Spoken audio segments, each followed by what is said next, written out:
Good evening, everybody, and welcome to 90 Minutes with the Sir Tom Broadbent Lounge. Tonight, we have a very special guest joining us. Having joined the club this summer from one of the world's biggest football clubs, our guest has international experience with Scotland and has very quickly made himself a fan's favourite at SM1. He has quickly instilled an ultimate calmness at the heart of the town's defence, pairing the defensive nous of a Virgil van Dijk and the ball-playing ability of a Thiago. Ladies and gentlemen, I give you Swindon Town's number 4, Mr. Tom Clayton. How are you, mate? You all right? Yeah, all good, thank you. How are you? Yeah, good, thank you, mate. I spoke to you a bit before the show tonight. Obviously, this is my first time hosting it as well, so it is completely your privilege to have me as your host. Thank you. No, it's a pleasure having you on, mate. We've got a few questions to get through, so just before we jump in, I'll introduce you to my panel tonight. So I've got our Wiltshire, Yorkshire convert in Chris. Chris, how you going, mate? Not too bad. Welcome to the show, Tom. Cheers, Chris. You all right? Yeah, not too bad, not too bad. Happy days. We've also got the heir to the Hammerhand throne in Young Arch. Hi, can you hear me all right, Jake? Yeah, all good, All right, mate. brilliant. Evening, Tom. Hope you're doing all right. Yeah, good to you. Yeah, not bad, mate, not bad. And we've got our champion, our resident champion in Ellis Holloway. Ellis, how you going, mate? You all right? Evening, people. Evening, Tom. Buzzing for this one. Evening. Happy days. So we'll swiftly jump into the questions, Tom. Looks like I'm up first. So we've had quite a few coming from town fans over the last week or so. We are trying to get through as much as possible, but anyone that sent a question in that's not getting asked, don't think you're being left out. We really appreciate the input. So we'll jump straight in. So this question here, you play quite often in midfield for Liverpool, but you spent your Swindon career so far in the centre of defence. What do you consider to be your best position? That's obviously not for me to decide. I'm not too fussed where I play, what position I play. I'm just kind of happy to be on the pitch and contributing to the team in whatever capacity that may be. So I'm not too fussed where I play. I let other people decide, what my best position and my best role is. But I'm just happy to be racking up the minutes and contributing in the best way I possibly can. That sounds like the most media-trained answer I think I've ever heard. No, I get Come on, Arch, be friendly. A lot, but, No. But is there a position that you personally prefer to play in? Do you prefer moving forward? Do you prefer kind of playing a more defensive role? Do you have a preference, or is it literally just wherever the gaffer feels you play best? I'd say the higher up I play, you obviously get more freedom, and obviously I think everyone enjoys, getting the goals and assists. But I do have that kind of defensive mindset. So I'd say if holding midfielder or centre half, either or, I'm genuinely not fussed at all. That's a decent enough answer. Arch, leave him alone. Ellis, come on now, mate. What's you got? Sort of following on from that point, really. Having the versatility of playing in different positions, do you think that's helped or hindered your career?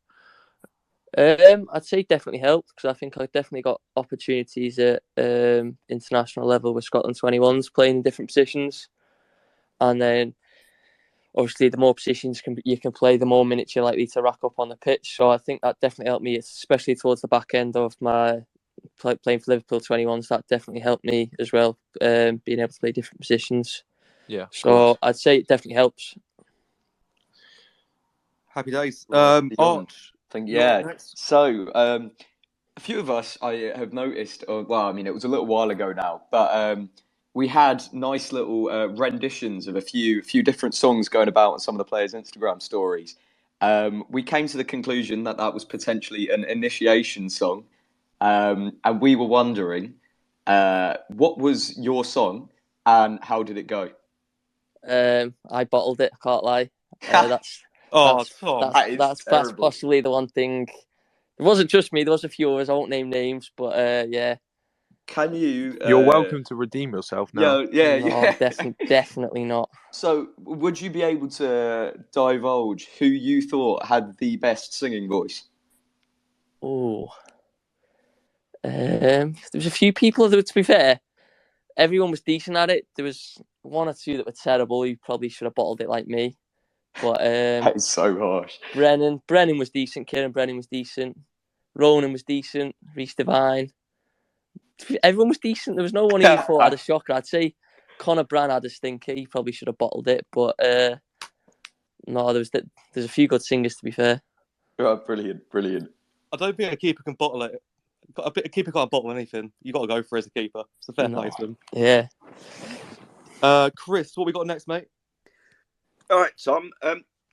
Who was the most talented player that you ever shared a pitch with while you were at Liverpool? Oh, I'd probably have to go Thiago at the back end. When I trained a couple of times for the first team, is the way he controls the ball is like nothing I've ever seen before. So I'd probably have to go Thiago. The things that Thiago does on the football pitch should pretty much be illegal. Yeah, some of the stuff is incredible, especially when you see it firsthand. It is very, very special. On the flip side of that, go on, Chris. Sorry, mate. I was going to say, did you ever get a chance to play with Virgil van Dijk?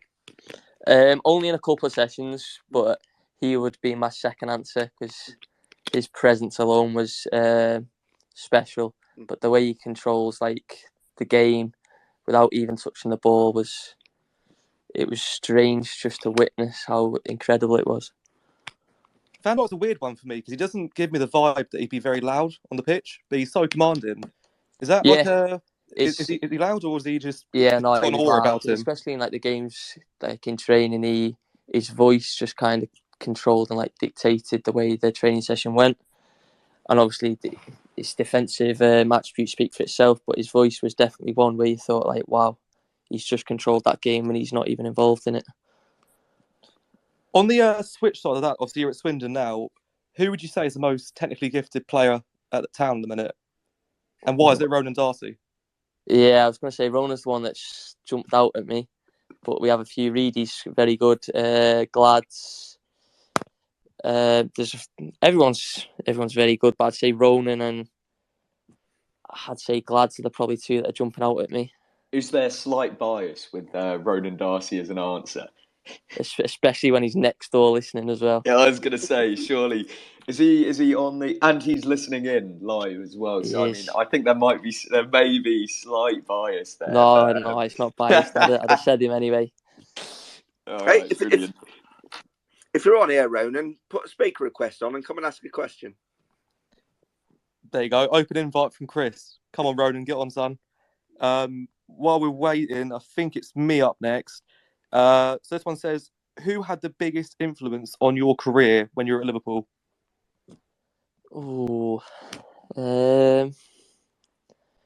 I think it'd be very hard to pick one because two are coming to mind. I'd probably say Barry Lutus I had him for a coach for a number of years, and also the academy director Alex Inglethorpe. Both were probably two of the people who had the biggest impact on me, myself, and obviously my career to date.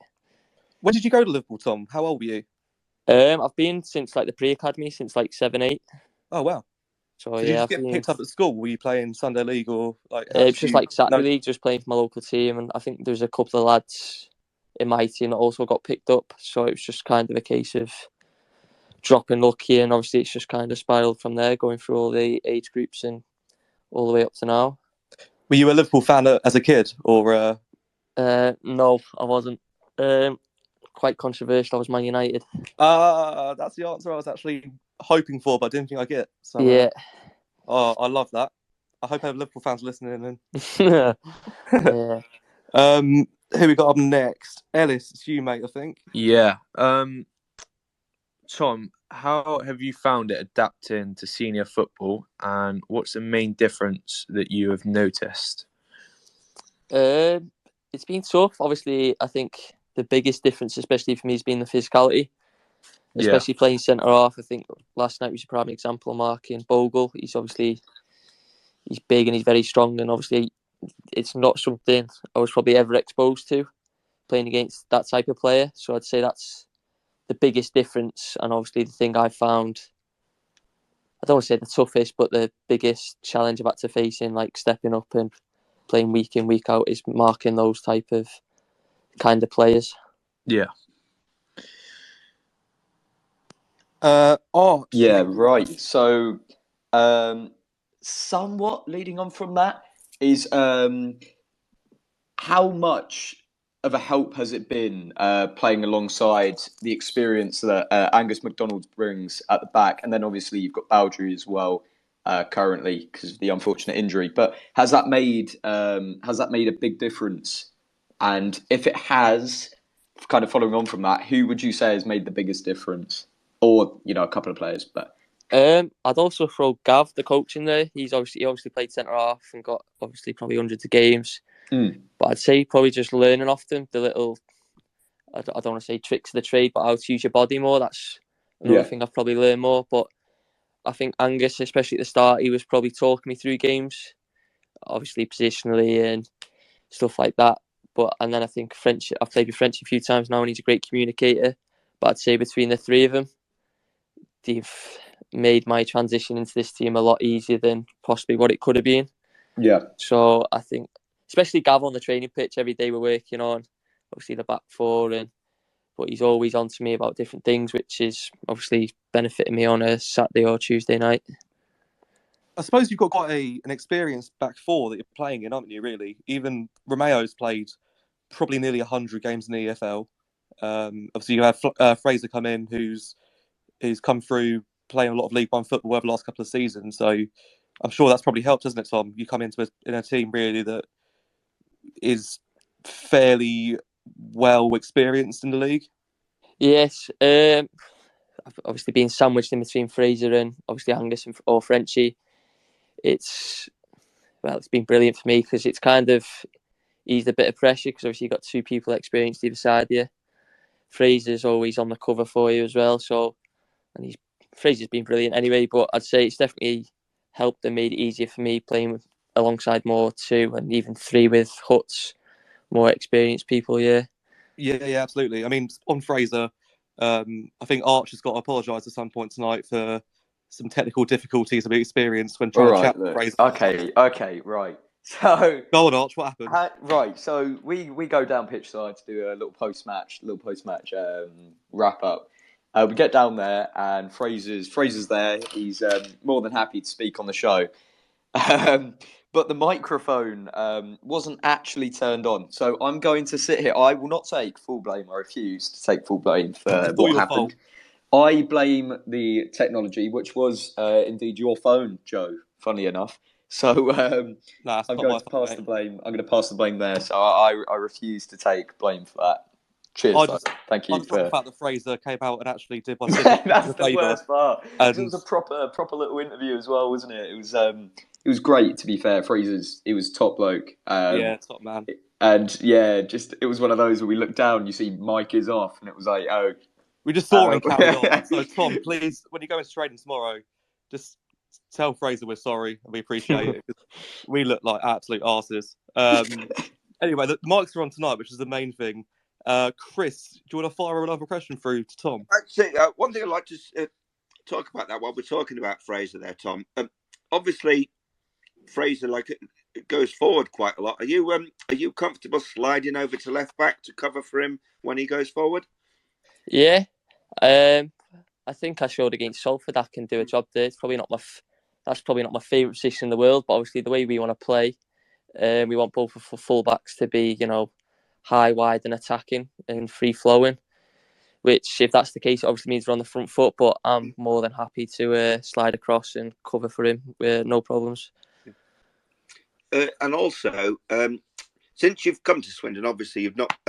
Before you came down here, you didn't play much senior football at all. But which player has helped you settle into Swindon the most?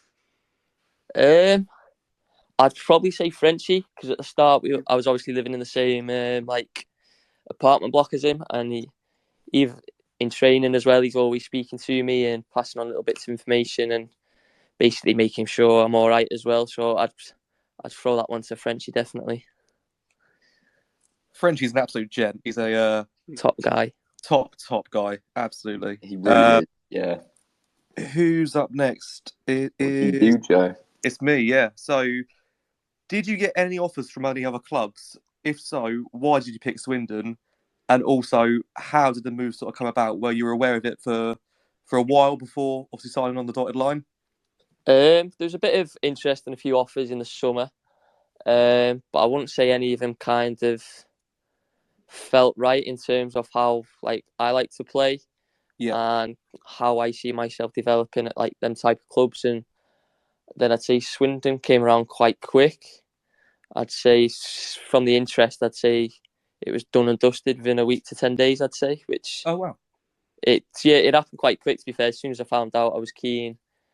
And it just kind of spiralled really quickly. And had you seen much of Town last season, or did you obviously? I'm assuming you did some research. Did you watch many games from last season and just think? I seen a few games. In that team. I watched a couple of games live last year when they played Tranmere. Obviously, one of my friends was playing for them. All right. I think Swindon got beat 3-0 that game, but yeah, not the best. I did see a few of the games before I signed, and obviously I spoke to the gaffer and how we wanted to play, and it kind of made sense for me to sign off with how I want to play and how I seen the club kind of progressing. I mean, your first day, I spoke to you earlier on about the Woking game, the day you signed. Obviously, you came on against Woking in pre-season, and you fit like a glove into that team. That I said to you at the night as well. I think I called it sex on a football pitch. I'm pretty sure I said at the time. That ball over the top. Oh my God. I remember that. It was first day in the office, and I remember that. Yeah, I was nervous to say the least, because that was the first time I met the lads as well. So obviously the first time meeting them. I remember, Tom, I came in and did your signing videos for that, and I remember turning around and you saying you were off to Woking that night, and me being like, "Have you met the lads?" And it's like, "No, I haven't." It's like, "Oh, right." Straight away, then you went in that ball over the top. It was just like, it was just a bit ridiculous, to be fair. Just remember sitting there thinking, "How has he managed that?" But yeah, just thought. No, I remember it was quite daunting, to be fair, because obviously it was my first time in first team dressing room, whatever, and obviously the first time you're meeting all your new teammates is game day, and obviously you're sliding into the pitch for the first time, and you kind of don't know how it's going to go. It could have went either way, and obviously it turned out all right in the end, but yeah, it was definitely a daunting first day. I think you got pulled straight onto the radio afterwards with our good friend Andrew. So not only have you signed for the football club, you've made your debut, you're also making a media debut as well on the radio. That is a fairly busy Tuesday evening. Yeah, I remember I slept well that night, that was for sure. Yeah, definitely. I'm sure. Ellis, what you got next, mate? Yeah. Who are your boyhood heroes? I'd probably say Cristiano Ronaldo, purely, obviously, growing up watching Man United, he was probably the best player in the world. Yeah. So he was probably the one person I just remember just being kind of fascinated by and just constantly watching. Playing nothing like him now, but he was probably the one person when I was growing up who I thought, yeah, he was special and someone who I really watched a lot. I'm surprised after Woking you didn't say Paul Scholes, because no. What we got next, Arch? Okay then, right. So a little bit of a different tone with this one. We've got a question here. Okay, so would you prefer to have cheese on toast or beans on toast? Beans on toast. No. I was gonna say it's an interesting question, because surely you could have a little bit of both. I don't know if that's no, just beans on toast for me, no cheese. So just the beans. Yeah. Nice. It's a good decision there. Is it, what kind of beans? Is it Heinz, or is that got to be Heinz, hasn't it? Got to be Heinz. Got to be. Good I was going to say, our Tom isn't going to Asda, is he? Let's face it. It's I bloody well am. At uni, That's life of a uni student, mate. You can have Sainsbury's. Seriously. In fact, I think I've got... Hang on. I think there's people in the kitchen at the moment. Give me 1 second. Let me go and check, because I think I might actually have some in the cupboard. I'll be back. 1 minute. Mate, you're at university. You would come back with a bottle of vodka in hand. Anyway, moving on swiftly. Chris, what's up next, buddy? So, Tom, I know obviously you're playing in central defence at the moment, but do you ever have a target of goals to score, and do you set anything for yourself? No, not necessarily goals scored. It was more this season about just trying to play as many games as I can. So it was just, And obviously with that playing centre half, it was just kind of trying to rack up the amount of as many clean sheets as possible. So definitely not goal scored. It was more try and keep the ball at the other end and just get as many games under my belt as possible this year. Yeah, and with that, the communication between you at the back. I mean, obviously, it's a completely new back four that's come across very quickly. So, how's that communication developed between you? I think it's been good. Obviously, there's always room for improvement every performance, but I'd say we're all good players. We all understand like the game and how we want to play and how we want to build out from the back and stuff. So I wouldn't say it's necessarily been an issue. I think we've done well at it, obviously. But as I say, there's always kind of room for improvement in that.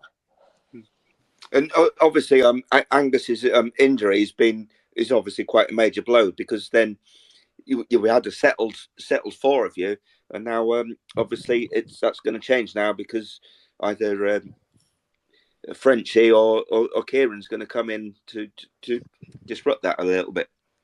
Yeah, I don't think that makes too much of a difference. Obviously, whoever comes in, whether it's Kieran or Frenchie, we're all good players. We all know how, obviously, we want to play. And in training, I think the standard's been really good. So I don't see a problem with any four of us playing, whatever combination it is. I'm sure any four of us are more than capable of doing the job that's necessary on the night or day. I think the understanding as well with the other players on the pitch. We saw yesterday Louis Reed dropping in. I think Frenchie had pushed up, and then Reedy and you sort of have the nous together to make a decent defence in cover. And I think Sol made a good save off the back of sort of some pressure from you two. Do you have conversations with Reedy? Obviously, Reedy's a deep line midfielder. He seems to know when to drop in and where to come in when yourself or Frenchie push up. Yeah, so Reedy's probably a really intelligent footballer, and he kind of sees pitches that are obviously developing. And I think I remember the incident last night where Frenchie's obviously upfield and Reedy's. I think we spoke about it anyway, because they kind of left two up yesterday, so we kind of wanted Reedy to like sit in front of us anyway. Yeah. So I think that was in Reedy's mind before the game anyway. But I think obviously Reedy's intelligent enough to see that picture, and obviously he didn't need me shouting at him or whatever. He's seen that, and he just slotted in straight away nicely and done the job for us. Yeah, 100%, mate. I mean, when you play Frenchie, you know what you get with Frenchie. He's really, really good at bringing the ball out, isn't he? He seems to, I don't know how he does it, but he runs towards the corner flag, has two men pressing him. He does a little Frenchie Cruyff turn, and then suddenly he's in midfield.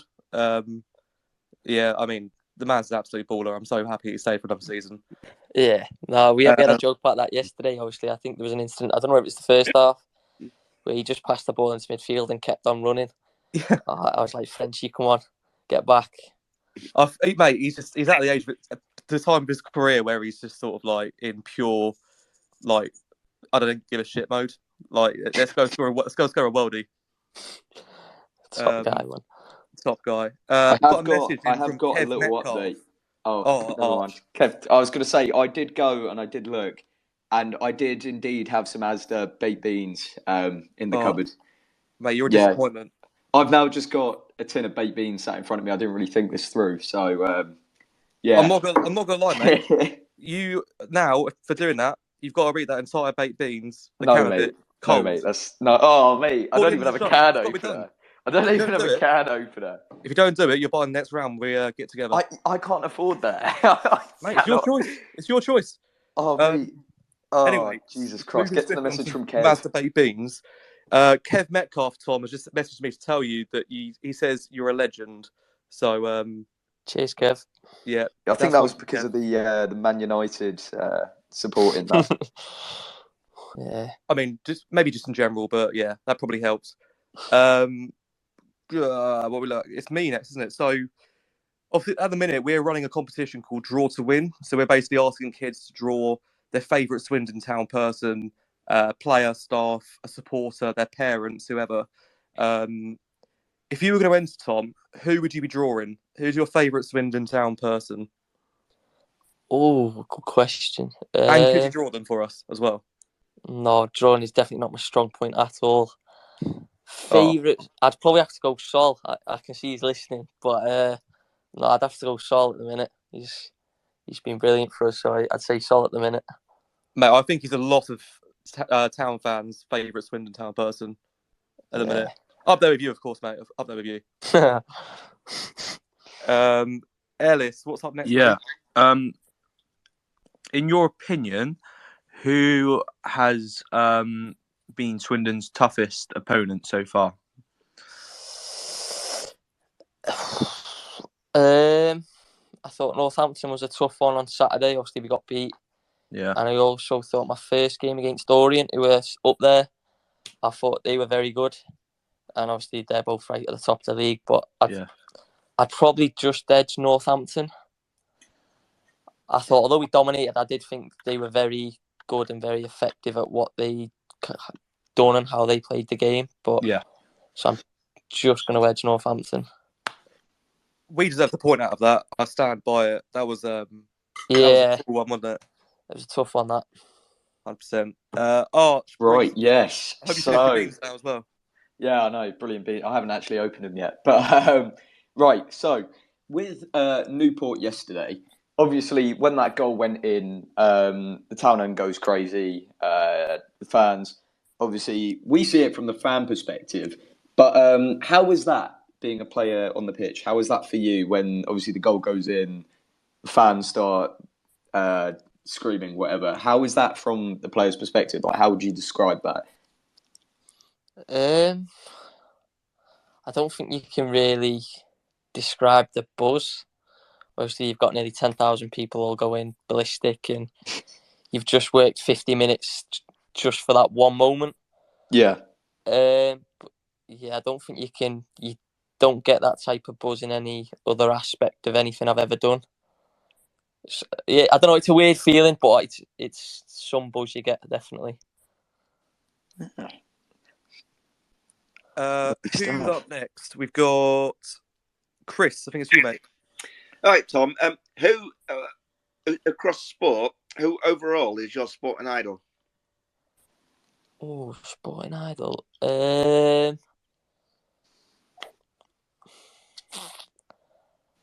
I'm football mad, so I'd probably have to go Ronaldo again. But is that current Ronaldo, or is that Ronaldo in his prime? Because obviously Ronaldo at the moment is benched quite a lot. Ronaldo there. in his prime, definitely. But obviously you can throw Messi into that mix. Yeah.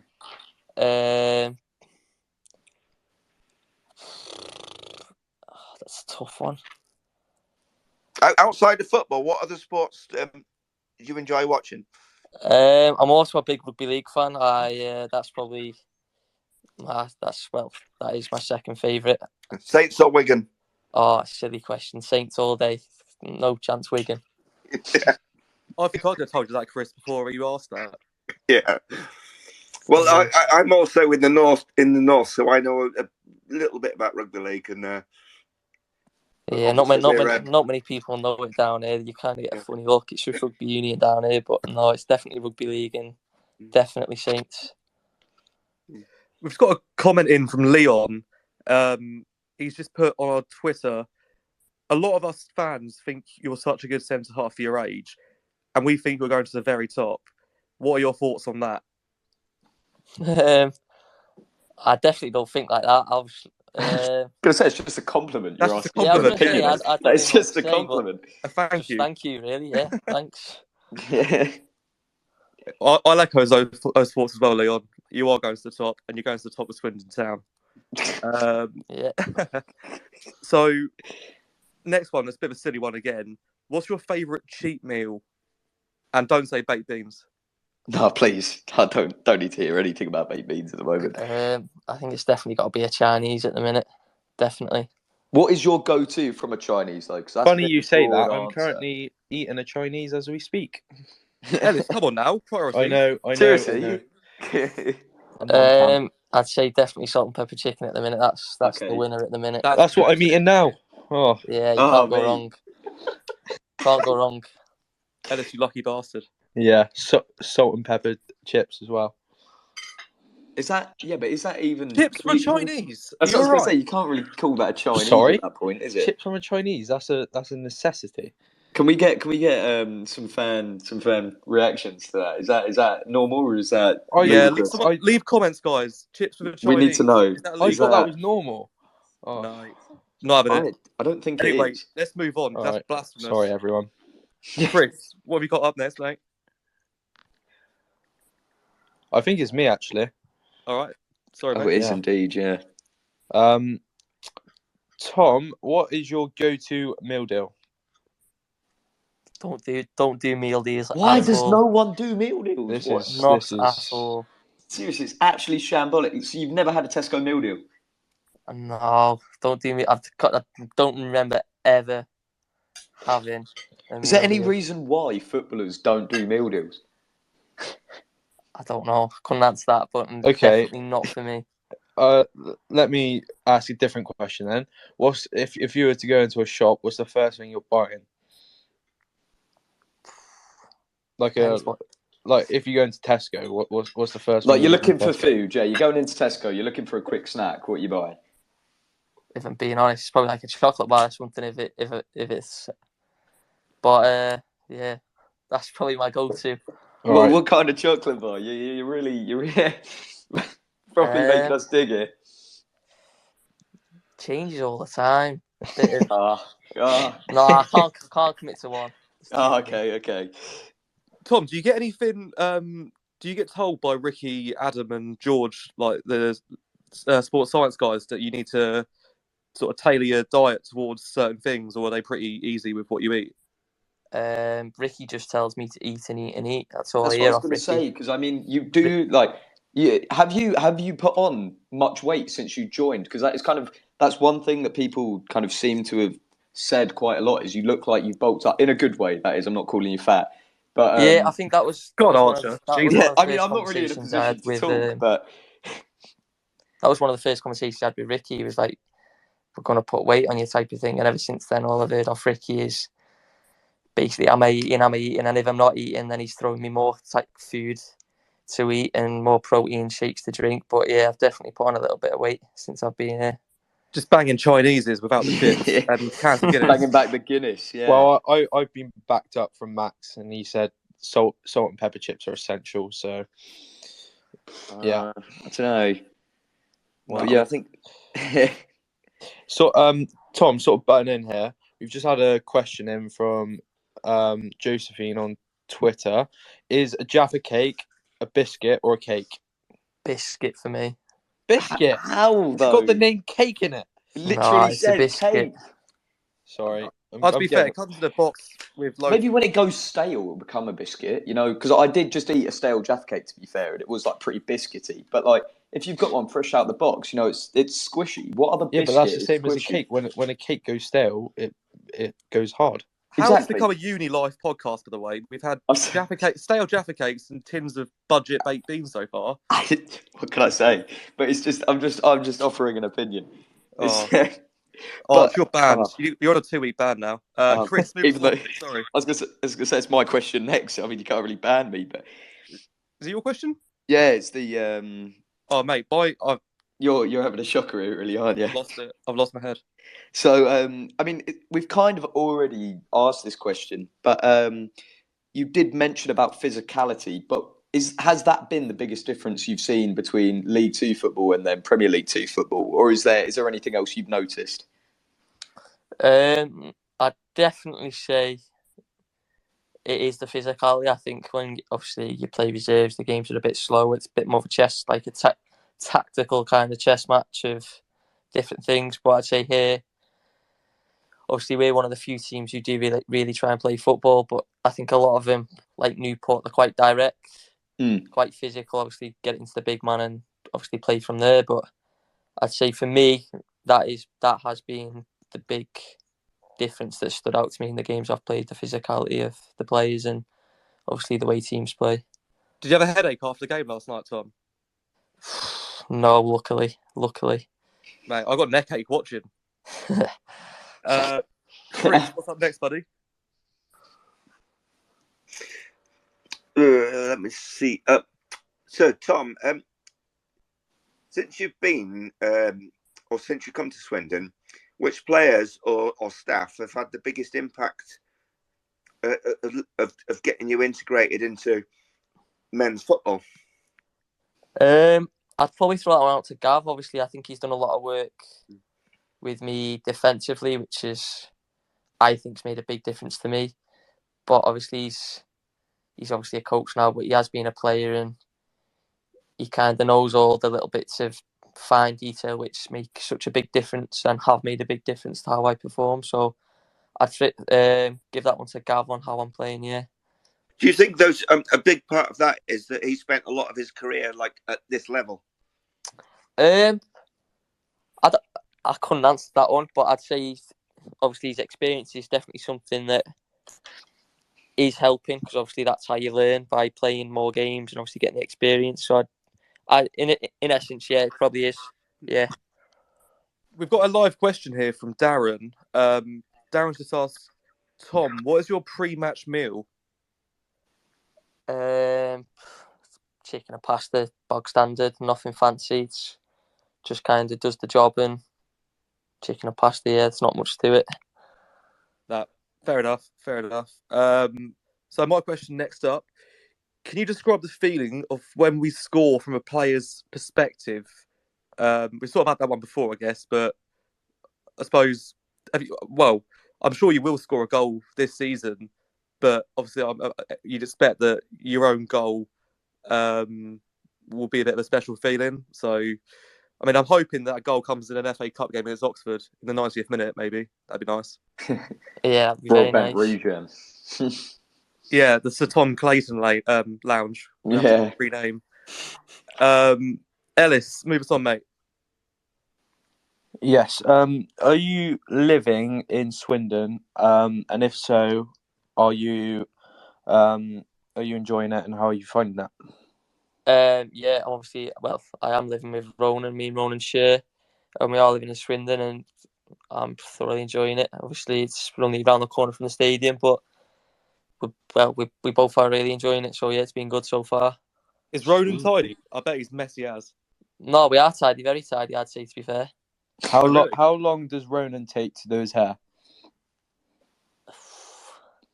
I don't know. He spends long in the bathroom, so I am going to say a long time. No surprise. We love Ronan Darcy on the show. We do. What was it? What was it you said earlier, Joe? About the crawling through glass. What was it? I can't remember the exact words. I'm not saying it on I'll leave it at that. I love Ronan Darcy personally. I'm not saying what I said earlier on. Speaking about Ronan Darcy, our next question is: who scored the best goal in training so far this season, and why was it Ronan Darcy? Best goal in training? Ooh. Have we had any bites? None of the goals from training are jumping out at me. Has Sol Bryn scored in training? No, Sol just keeps him at the net. Sol hasn't scored yet. Sol, I'd go keep your Keane gloves off Harris tomorrow actually. morning. Keane Harris scored one from the halfway line, lob Sol. Oh, he's done Sol dirty as well as listening in. Oh, God. Let's just say Sadu Khan or Tyrese. I don't believe it.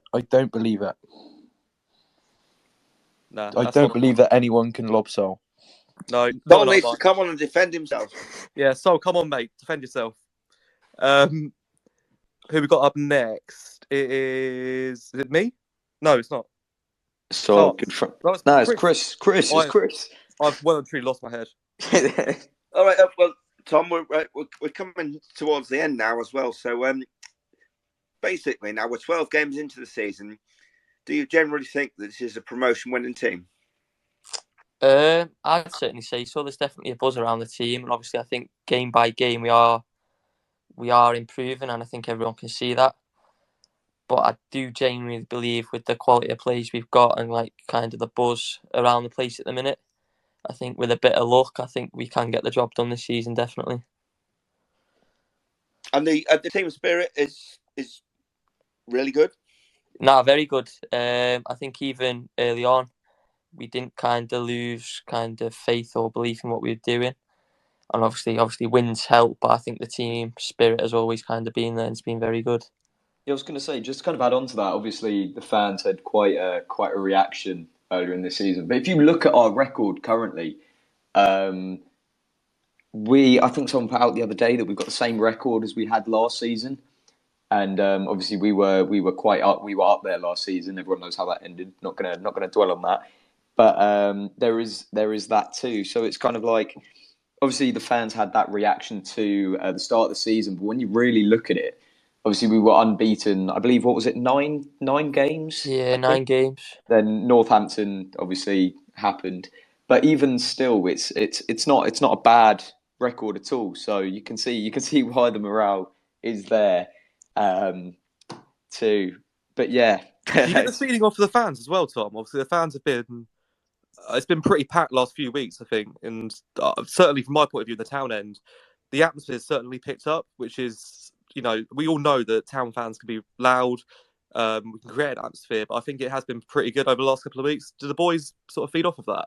Oh, definitely. I think we've noticed that as well. Obviously, we haven't lost faith, but obviously, I think you guys see it more when we obviously get the 3 points. But I think our performances have got better, and we've probably give you guys a bit more to kind of get off your seats off about and stuff like that. But I'd say the last few home games have been brilliant, and the lads have definitely kind of buzzed off it. And even when we're warming up, it's been brilliant. So it is a credit to you guys. I think a big thing with the warm up as well was sort of towards the warm up ending, when you guys run up to the town end and clap the fans off before walking off. That's not something that I've ever seen sort of happen before. Who came up with that? Was that the gaffer sort of suggesting that happens, or was that just like you boys? I think that come from the players, but I'm not 100% sure. That was just kind of something. A few of the players kind of, I don't want to say instructed us, but a few of the lads started doing it. I think from the first home game, was it Salford, and it's just kind of carried on from there. But I think that's kind of. It's a nice touch. No, I was going to say it's kind of the least you can do. Obviously, you guys are coming Saturday, Tuesday, and whatever. So, yeah, it's just it did come from the players, but yeah, I just think it's kind of natural now. Every home game, that's kind of what we do before we go in. Oh, love it. Got a live question from Jason. He's just said, Tom, are you learning some of the dark arts? And if so, who's teaching you? Most definitely, and that's Gav. Gav, 100%. Gav, obviously he's sort of like a player's age, isn't he? Like he was he signed up at Chesterfield at the start of the season, and then he come down. Do you find it weird working with a player or a coach that is essentially maybe younger than some of the players on the pitch? Maybe slightly at the start, but then you just kind of, I don't know, you get used to it, and obviously he's got the knowledge and he's got the respect of everyone, so he is just like another member of the coaching staff, really, now. Yeah, no, absolutely, mate, absolutely. So I've got one more question for you, buddy. So this one's quite I suppose we've only got a short sample to go off of, but what's been your favourite game so far this season? Favourite game? Walsall was probably up there for me, obviously, my first start, and then I'd either go Salford or Rochdale. Obviously, Rochdale was our first winner, obviously scoring so early. Yeah. And then we obviously had Salford, where we kind of, the second 45, we kind of just had to back to the wall, kind of grind out and get a point. So I'd say they're my top 3, definitely. Do you, if you had to pick sort of a 3 p.m. kickoff on a Saturday or a 7:45 kickoff on a Tuesday, what are you going for? Because I think town fans, for some reason, we love a Tuesday night game. I think there's something special about the lights. Yeah. I was going to say Tuesday night games under the lights have a different, I don't know, they always have a different kind of feel to it and a different atmosphere. Yeah. But then there's also something special about just a 3 o'clock on a Saturday that's great as well. So, but it's traditional, isn't it? I'd probably say Tuesday under the lights. Yeah, 100%, mate. 100%, I agree. Well, that's kind of all the questions that we have. I was going to say, just kind of on that, does it make a difference? Obviously, the difference in the time of the kickoff, because obviously there is quite a big difference there in terms of when you're actually kicking off. Does that have an effect on anything? I mean, the way you play, does it affect any of that? Because obviously there's kind of differences. Probably, I'm assuming a lot here, and like times of eating? I don't know if you eat more before a Tuesday night game because it's later in the day, that sort of thing. Is there a big difference, or is it? Not necessarily. On the day of the game, you don't need to do anything. You just usually get your feet up. But I'd say after a night game, me personally, I never sleep after a night game, just from like the adrenaline and the buzz. You just tend to have a sleepless night, but that's just part and parcel of it. It's not a complaint. It's just what kind of happens. But I don't think there's too much difference between it for a player.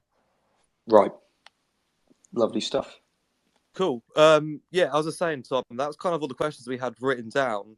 Obviously, before letting you go, something we like to do with the players on the show is kind of ask them, have you got any questions for us as town fans, or anything you'd like to ask us to do, or just a bit of input from a player's perspective? Oh no, that's put me on the spot. But no, nothing's. Sorry, mate. I should have pre-warned about that. No, nothing. I think all the fans have been great with us, so I just kind of say keep it going and kind of keep supporting us. But that's what you've done from the minute I've been here, so just kind of keep going. That's beautiful, mate. Yeah, thank you very much for coming on, buddy. I really appreciate it. Also, thank you for everything you're doing on the pitch. As I mentioned in your intro, town fans have really, really taken to you. We're really, really happy to call you our own. It's nice to have a player of your ilk as well that's not on loan, which is something that town fans have sort of experienced over the last 10, 15 years. All the players we get in from big name academies tend to be on loan, and we lose them out fairly quickly. So it's nice to call you a Swindon Town player, and yeah, mate, I'm buzzing to sort of see where we can go as a club and as a player. Yeah, thank you. Cheers, buddy. You're welcome to stay on if we're listening. You can also leave and enjoy your evening. But yeah, we won't hold it against you. Cheers, thank you. Cheers, Tom. Very much, Tom. Cheers, Tom. Cheers, Tom. Well, what an absolute lad. And also, a Man United Scouser, I'm in love even more. I'll find out what team Ronan sports, because, he might be my favourite Scouser in the world now. But we'll see. If Ronan sports Liverpool, then... I reckon Ronan's a red. Do you reckon? Yeah. I'll send him a DM later on. We'll ask him. But yeah, I might have to revise my comment earlier on, Arch, about my favourite Scouser. So, I mean, that was a good show, I think. What did you guys think? It was great. Such a good insight and whatnot. And it's nice to have players that can come on and just be themselves. Yeah, I mean, it's always nice to get the insight, but especially with Tom coming from academy straight into League Two football, it's a little bit different, and it is always nice. But yeah, mate, what a lovely. That's my favourite show. I think, as Arch kind of said there, we've got a player that's come in from one of the biggest academies in world football, been training with the likes of Thiago, Van Dijk, Salah, to come in and play in his first professional sort of season. I think it's quite a unique insight to receive. Obviously, we've had quite a few of the boys on already this season. I can see he's listening. Saidu, open invite, mate. Please come on, because your story is maybe the most fascinating out of the lot. But that was a big one. I think, we had a comment earlier on about Tom having a big future, but I think he took it very graciously. But I think that's a very big and true statement. Yeah, one of the things I like about this as well is that we've signed these players, so we see them develop for us. We're not developing them from someone else, and that is massive. 100%. Very true. 100%. As I said earlier on, it's one of the sort of the loan system's been bittersweet, I think, for Town over the last few years. Obviously, we fall in love with too many loan players. Oh, mate, I'm already in love with one. Oh yeah. The thing I don't want to talk about it. Some of the loan players you can fall in love with aren't attainable. I love Michael Carrick. You got James. Sorry, but I'm in love with Sol Bryn currently, but it's one of those. It's a very very scary prospect with how well he's performing. Where's Gabs to come on and sing? Yeah, where is he? I don't think he's on. Let's look. We all know what Town fans think of Sol. anyone from Middlesbrough if you're listening, he's absolute garbage. Yeah, He's no. rubbish. Anyone from Middlesbrough? Yeah, no, dreadful baller. Yeah, Stop I it. think you I should think the you only should give them person to we know us for from free. Middlesbrough is Kev. Oh yeah, oh that's all right then. Don't worry about Yeah. it. Yeah, no. We've had a comment in from Kelly Paul saying Ronan is a red. Oh, Ronan. Oh, Ronan. Oh well. He's still a beautiful little player. Luscious locks. Luscious locks. Anyway, before we start having a cringe fest over Ronan Darcy again, Yeah. let's go. Last night, obviously, big game, big result. I think I sort of said online that it was the most 4-0, 1-0 I've ever seen in my life. Yeah. You know, it should have been more. We didn't ever look sort of uncomfortable, I don't think. I'm sure you boys probably agree with that. Yeah. They were very, very League Two. Yeah. But how many shots did Ronan have, though, as well? I was going to say, yeah, the amount of shots, literally just started letting them fly, didn't he? Yeah. Mate, But he had good a feeler, shots as well. didn't he? He had a feeler in the first half where I mean, that's where ball. our goal came from. So Yeah. Exactly. Yeah, and how many of his and how many shots that we took did that actually keeper hold? I don't think he held one of them. No, yeah, it was bouncing all over. I think Luke Jeffcott said in his interview after the game, didn't he, that it was something at half time they mentioned in the dressing room that the keeper wasn't keeping the ball in his gloves. It was bouncing out, it was popping out, but no one was following it in. And I think that might have been the first Darcy shot of the second half where it's bounced out and Jeff was just there to tap it in. Yeah, I was going to say there was that is his game, isn't it? Yeah. Although I watched it back today as well, and the angle that ball came back was really weird, but Jeffcott was just in the right place, and that's what we need from him. That is just the kind of player who he is, isn't it? It's he plays that almost kind of Owen Doyle type poacher role. Same with the goal he got at Grimsby. It was just in the right place. Yeah, it was sort of it was a Darcy shot, wasn't it? So it was a very similar goal last night. Yeah. I think that's the beauty of having players like Ronan Darcy in the team is that he gets the ball in the half turn, he finds a half yard of space, and he's got it in his locker just to ping a knuckleball that bounces right in front of the goalkeeper. Obviously, we've got Solbrin listening. I've played in goal at an awful standard. Arch, you've played in goal at a half decent standard. Yeah, don't talk about it. Don't talk about it. Still raw. You're West Ham's least favourite young goalkeeper. Yeah, we'll leave it at that. Brilliant. But at any level, a ball that bounces on the knuckle right in front of you like that, it's a nightmare to deal with. Yeah, it's not fun. It's not fun. But yeah, I mean, we spoke about it after the game briefly, but as I said, it was a 4-0, 1-0. Sol made a good save that hit the bar apparently, but definitely probably didn't, I would suspect. The save? No, sorry, the shot that hit the crossbar. Yeah, the goal kick that was a great save. Yeah. That was a brilliant goal kick. How does that referee give that as? I don't. It was the most obvious goal kick I've ever seen. Yeah. You know what? I mean, obviously, slandering referee. I'm not in the business of slandering referees, but I do think that may have potentially been a goal kick. Look, if it was going the other way, we would have gone mental. FA, so exactly. Anyway, and once again, it's, how good was that clearance from Hutton off the line? Oh, what the goal line on clearance? The back of what he did at Grimsby. Wow, he's done it twice now. That is 4 points. 4 points. I think arguably, he did it 3 times at Grimsby. He did, yeah. 4 points now. Arguably, he's obviously arguably, but helped us keep there. So I mean, Romeo Hutton, he's one of the players that I think has really, really come out and proved a lot of people wrong. As I thought, the first couple of games of the season, he was underwhelming. But since he's come back into the team, I think he's been absolutely outstanding. It's been absolutely ridiculous watching the difference. I mean, obviously, I try my best to get to most games, but it's a little bit difficult sometimes coming up from Bournemouth. But seeing the difference from when Darcy was playing at right back, when he got dropped from Darcy at right back, to him coming back into the team has been absolutely ridiculous. Just the player he is currently is just it's just something else. I mean, he has definitely been he was my man of the match in against Newport. So take that as you will, but he is something else currently. Yeah, if you compare his game, when we played against Salford at the start of the season, if you compare that game to last night, he looks like a totally different player. The thing is, you've got to give him the benefit of doubt coming into a new team that is, it's Oh, been of built course. from scratch.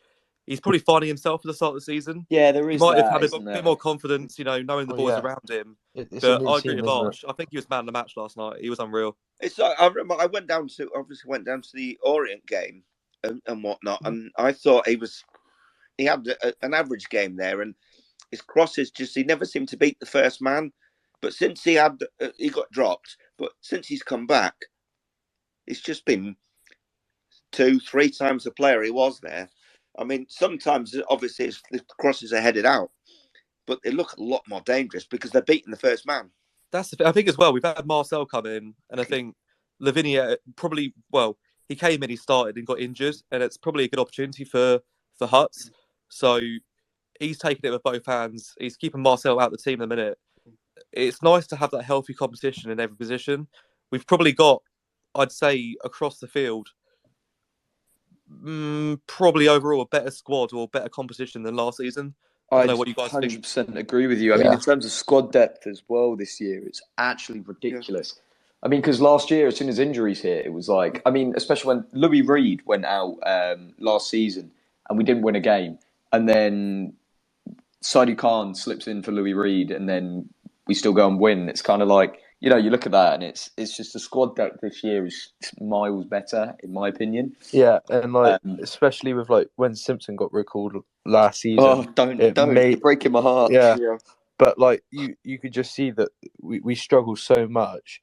But I know we haven't really got many loan players this season. But if that was to happen this season, we wouldn't be in the same sort of situation as we were.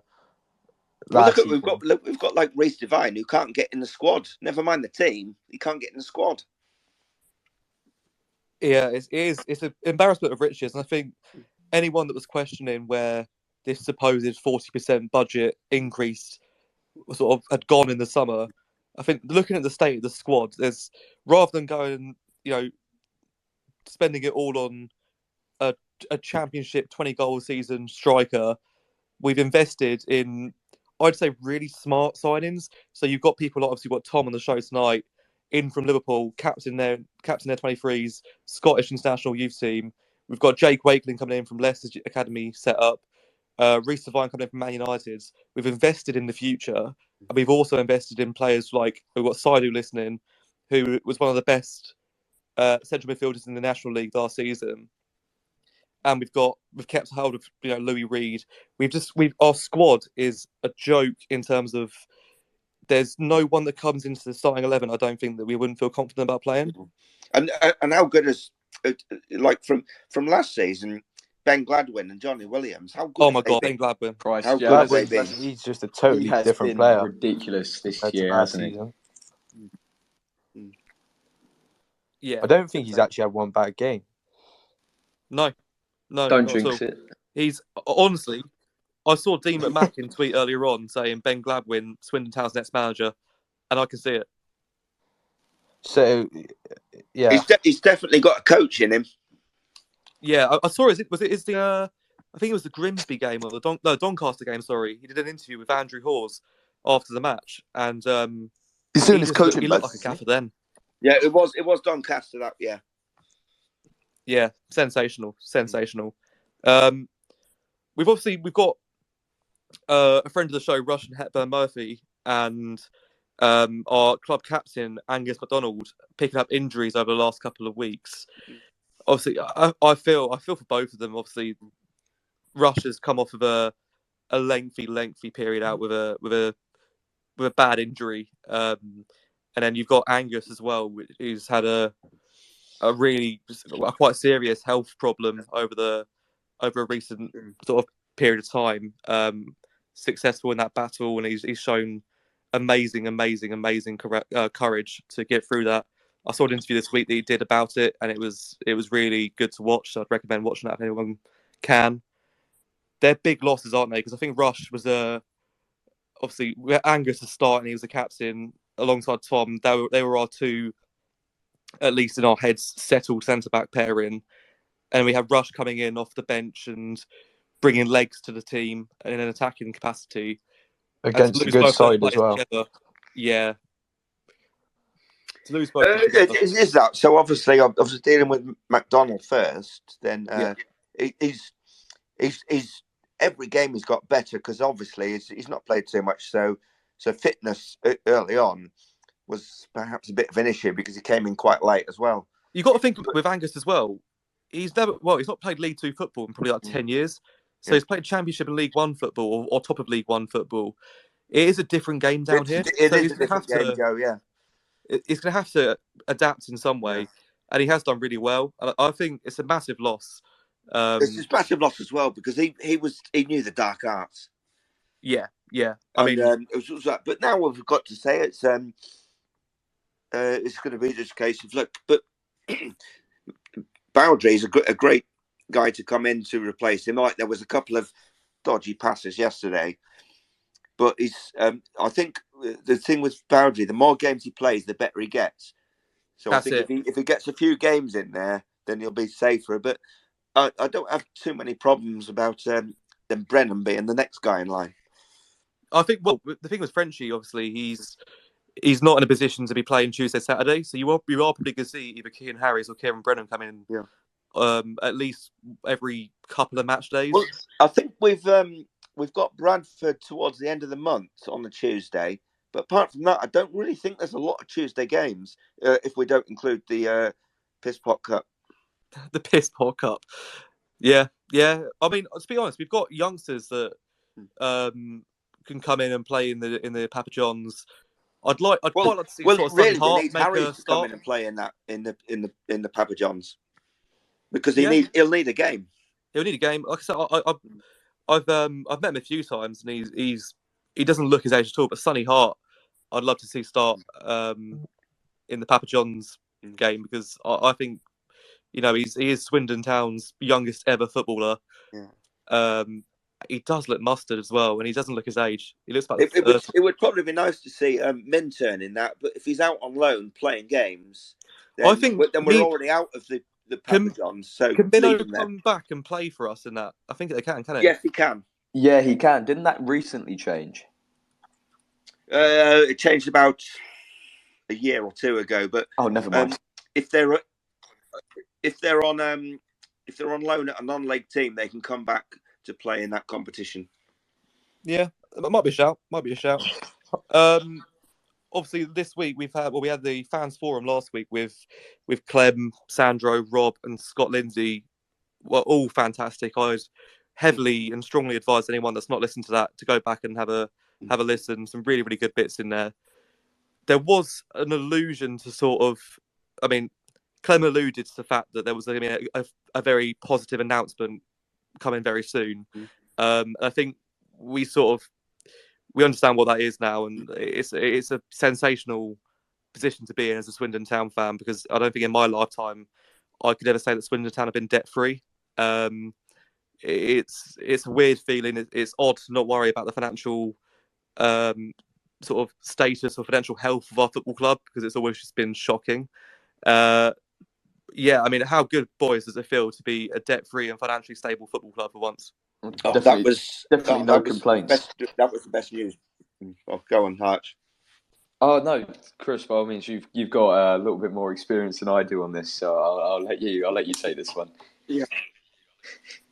Well, it's absolutely brilliant though because all the time we've been in debt and whatnot, and then to have just something like this, to have that burden taken off us, and for the first time I've been following Swindon for just as long as Archer's dad, and to actually be in this position where we've got not no debt, but we've got limited debt, where we've got a bit more flexibility.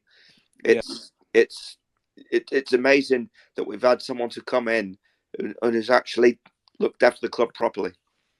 100%, mate. I mean, the debt that we have as well is interest-free, so it's not going to be too much of an issue. I know that any business needs debt. It's good for credit ratings. It's good to have there.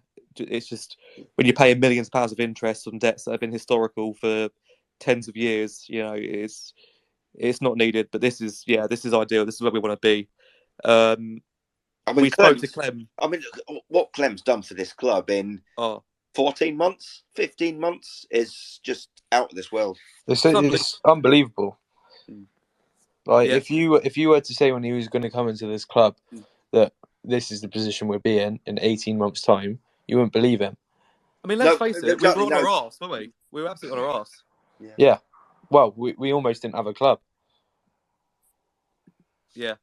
It's sensational. Speaking to him as well, we spoke to him last night. Obviously, he's gone back to Australia today, but he went around. He did a recce in the Legends Lounge and went around to all the fans and spoke to literally everyone in there.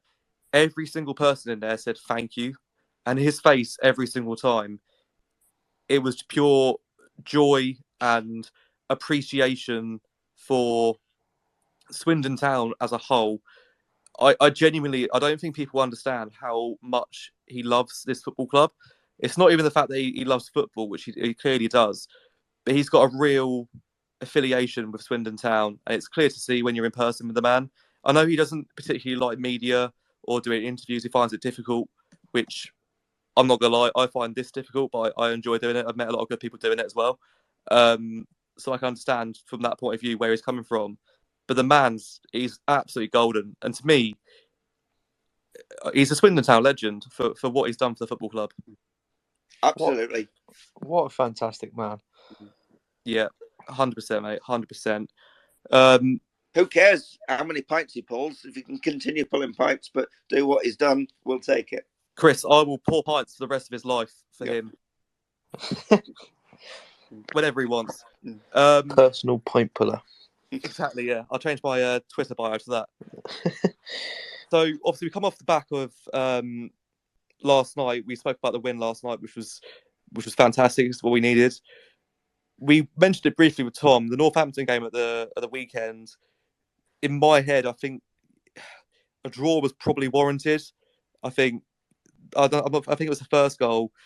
There was definitely a foul on Wakeling in the middle, like 100%. I don't think. I mean, the refereeing, as we said, we can't get a fine on this show from the FA, so the refereeing is just. I can't. Shit, we're passing our lot. It's awful.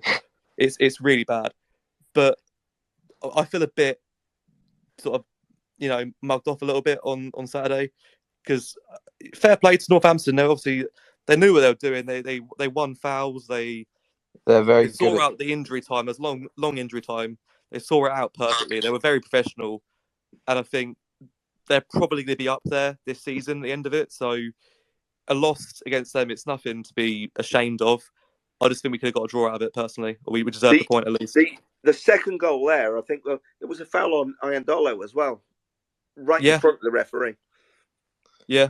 It's unlucky, isn't it? I think I said to Arch after the game, I think a Northampton training session, it probably just looks like set piece practice. Yeah. I remember you saying that, yeah. Mate, all they have is set pieces. It's kind of. I remember it's a league when that free kick. I remember that free kick being given on the edge of the box. I remember turning to you, mate, and just being like, "Oh no!" I remember just saying, "I've got a terrible feeling about this," and then obviously, lo and behold, what happened. But it's one of those, isn't it? It's one of those games, though. At the end of the day, it's one of those games that I think a lot of the boys have probably taken a lot from it.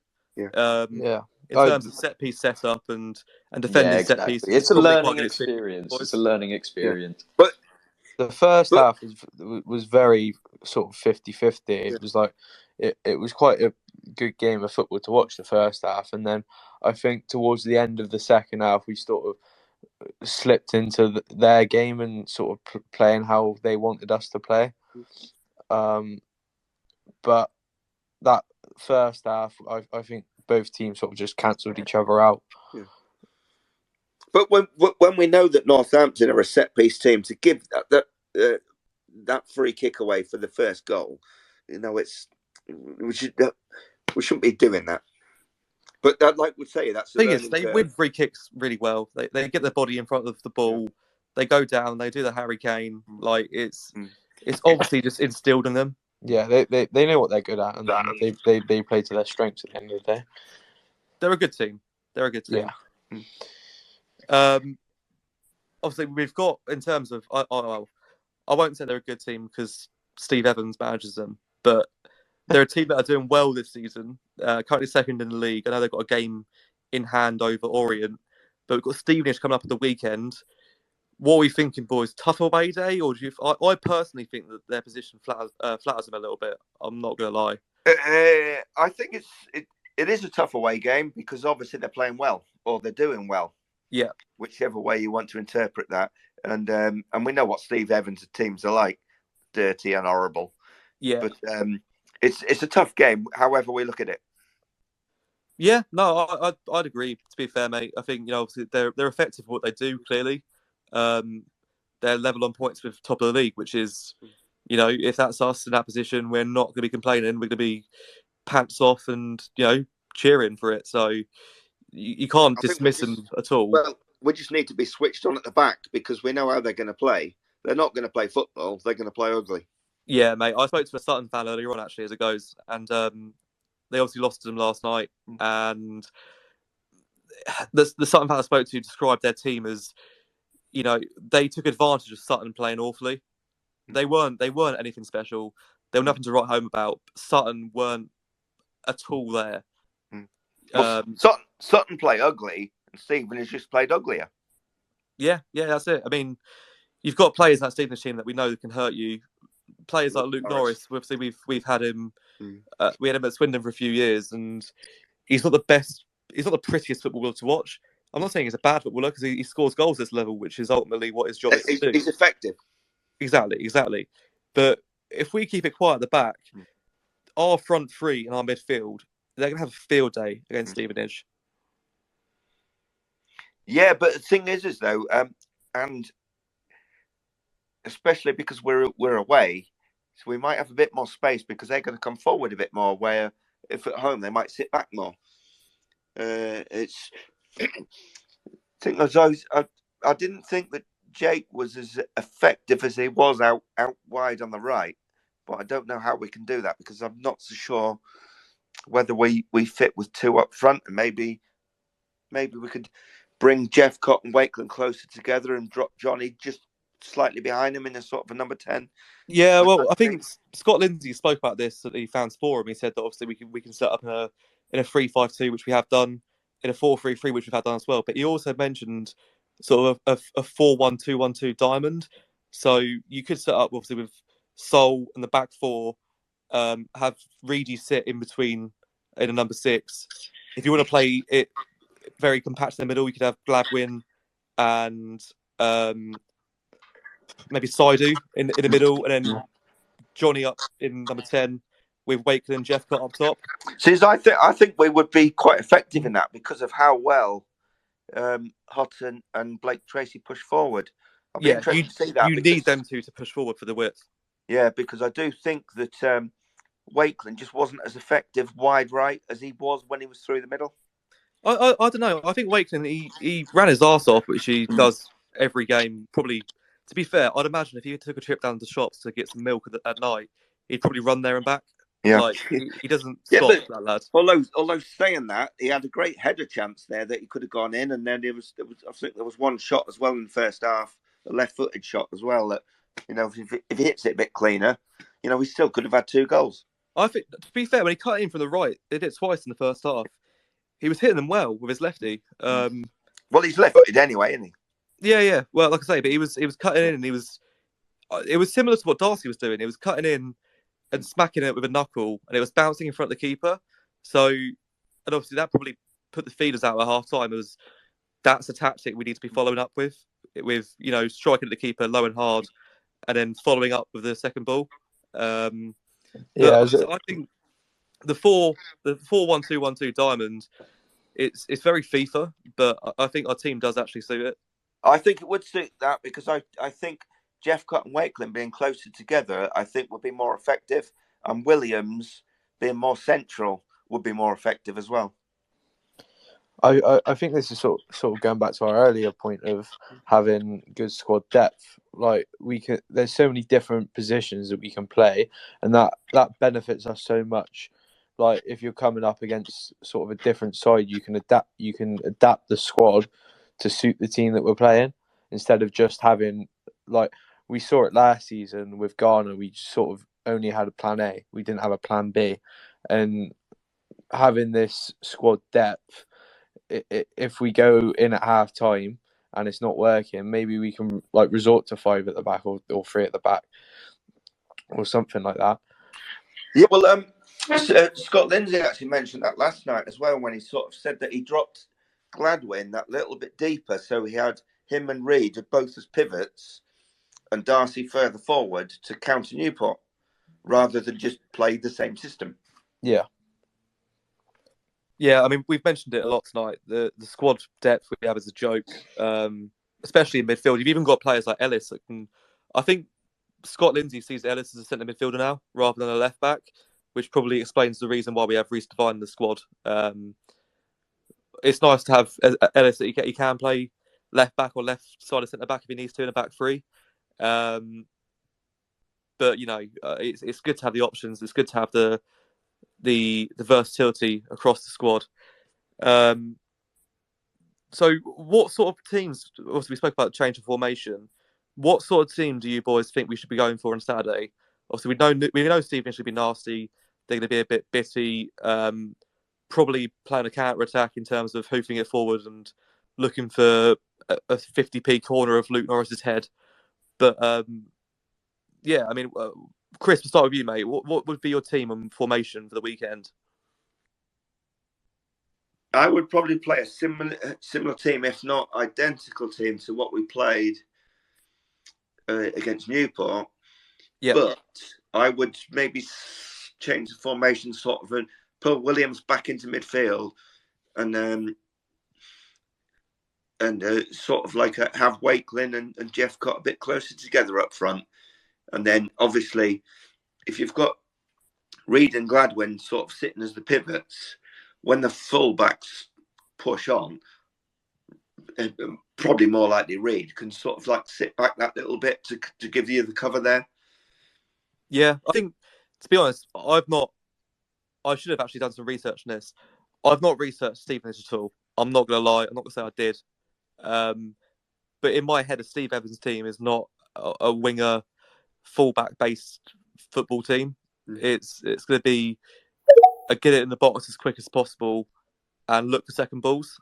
It's Steve Evans. Steve Evans has always only ever played one way. Yeah, absolutely, mate. And that's probably why I think having a side on the field that can clog up the midfield, clog up the central areas of the pitch,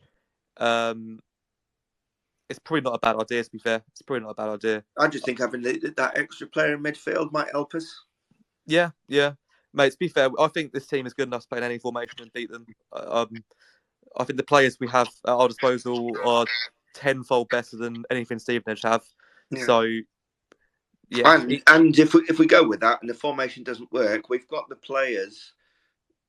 We can realign. We can just change the formation, or we can bring someone on who can change it. Yeah, absolutely. I agree. As well as things as well, we shouldn't look at Stevenage and think we need to change the way we play, because we're, in my head, the best football team in the division. Maybe up there with Orient. I think Orient are a good football team, but we can play football better than Stevenage can. Yeah. So it's just a case of, performing on the day, playing our game and playing our game bloody well, which we know we can do. Because I know we've been playing the 4-3-3, but I think with that starting 11, I'm not so sure that is actually the most effective use of those players in that team. Yeah, I mean, we can win 1-0 every week and win the league. So for me, I think Johnny Williams is a better midfielder than he is a forward. Yeah, I think arguably. I think Johnny's obviously got just an abundance of talent, hasn't he? I think at this level, it's kind of like having a peak like Mbappe in a PSG side. There's no way that Williams should be playing at League Two. No. I find it I don't know. It's just strange. It's something that shouldn't be happening. Not It's something from that we're not Clayton, moaning about. We're not moaning about it at all. But not at all. Williams is very good at what he needs to do. Like, I think one of the good aspects of his game, of him sort of playing on the wing a little bit more, is he's good at getting those balls in, and especially now that we've got Jeffcott sort of in and around the penalty spot, those balls coming in over the top, eventually it's gonna find Jeffcott and score essentially. I think we yet to see Jeffcott, I think, really click, and I think someone like a Johnny Williams who can put a ball on a sixpence in the box, it's going to click at some point. And honestly, I can see Johnny assisting 50% of Luke's goals because he's going to put the ball in the box. And Jeffcott, I think, is the type of player. He's a fox in the box. He's very much maybe like an Andy Cole sort of player. If you think of like Premier League players, 90 players, he gets one touch on goal. It's going in the back of the net. Well, there was a few last season, certainly down the left, when Williams put the balls in and just McCurdy finished. Yeah, and I can see Jeffcott doing that as well because he's got that same sort of instinct. I'd say Jeffcott's got more of an instinct than Maka, to be honest. I think Maka probably had more of a. He grew into the role, but I think he had more of a winger's mindset, especially the first sort of few months of the season. Whereas with Luke Jeffcott, you've got an out-and-out number 9 who's literally scored bags of goals at League 2 and League 1 level beforehand. And I'd probably imagine that 90% of his goals have come in the 6-yard box. Yeah. Well, I was just thinking of the goals, certainly that McCurdy scored at Bradford and Oldham, with just Williams. Great ball from the left, and he just, ran away from the defender, easy finish at near post. That's sort of instinct that Jeffcott has as well. Yeah, 100%. I say we won't sort of drag on too long about Johnny. We all know what a fantastic footballer Johnny Williams is. But I'd back myself to get at least 5 goals playing in a team of Johnny Williams. I think he put it on. I'd miss a few, but he'd put me through open goals and on a sixpence every single time. So yeah, what a player. Ellis, also we said we'd probably stick with the 11 that we started with on Tuesday night. Would you go with that as well? Would you change formation, or would you just say, you boys are better footballers, go out and do your thing? Well, if something's working, don't change it. Last night we played, especially second half, we played very good football. And as long as we stick to that, because like you said earlier, we're such a better footballing side. As long as if we play to our strengths and play football around them, I think it could be an easy win for us. Yeah, I totally agree, mate. I genuinely think that Stevenage are probably going to fall away towards the end of the season. I'm not sure they'll be up there. I think you've seen teams like Northampton and Orient come to the category round this season, and they look like they know what they're doing. I think Orient look like a good football team. Northampton look like a well-structured League 2 team. Yeah. Whereas with Stevenage, there's nothing that strikes me that thinks they're too much for threat. I think they'll lose the game at some point, and it would just it might tank for them. It's so early on in the season, you can't really base a team off where they are in the league. Just look at Bristol Rovers last year. Exactly. It's so early on in the season. The table's going to move around so much. Yeah. No, yeah, I totally agree, mate. I totally agree. I'm fully expecting us to go out there and play our game and sort of dominate, which is more than attainable for this group of players. 100%. Arch, you on the same sort of wavelength, mate? Yeah, I mean, I've just been saying, kind of just agreeing with everything you're saying. I kind of forgot that I'm actually speaking tonight. I was fell back into you're listening. A star of the show. Don't give it that. But one thing I would quite like to add is Morgan Roberts has been an interesting one. I want to see more of him. I don't know. I've just been sat here thinking about it now, and it's he's one of those players. I'm pretty sure he played against Plymouth, didn't he? He did, yeah. Played well as well. Yeah, that's what I've heard. Obviously, I wasn't there, unfortunately. But I've heard he played well against Plymouth. So the fact he hasn't actually, I think he's actually like, the current National League North Player of the Month as well, which is odd. he is. So it's because he's one of those where I'd love to see him get some game time. I've seen him around the club. I've spoken to him a few times going in. He sounds like a proper top bloke as well. And obviously he played decently at Plymouth, so it would be nice to see him getting some minutes. Yeah, he'll get his moments. We've got the Bristol Rovers game coming up in a couple of Exactly. weeks. He'll definitely be start that. playing in that, yeah. But yeah, I think that's the only real thing I kind of wanted to add there. Other than that, I'm pretty much, bang on. Would you be overly unhappy if he went out on a month's loan to like Chippenham or something? Well, I mean, he's not playing anyway, is he? So, no, I wouldn't be. But I don't see you look at why Ricky he'd go Aguilar to. last year. Ricky went away. I don't see why he'd go to Chippenham though. If he was, I've just plucked it out of my head. Yeah, I was going to say, if he's going anywhere, it's going straight to the National League, like an upper National League side. Yeah, I'd personally like to see. I don't think you're going to see a month or a short-term loan in the National League. Yeah, exactly. That is the only thing. Going on what Arch says there about Roberts is, I was disappointed it wasn't in the squad. But then when you look at the subs, you thought, realistically, who's he replaced? Do you take out for him?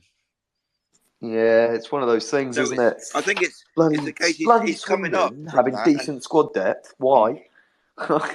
Yeah, look, if he's not going to be playing and he's not going to be getting game time, then send him out on loan because he's wasted talent just sat there. He needs to play.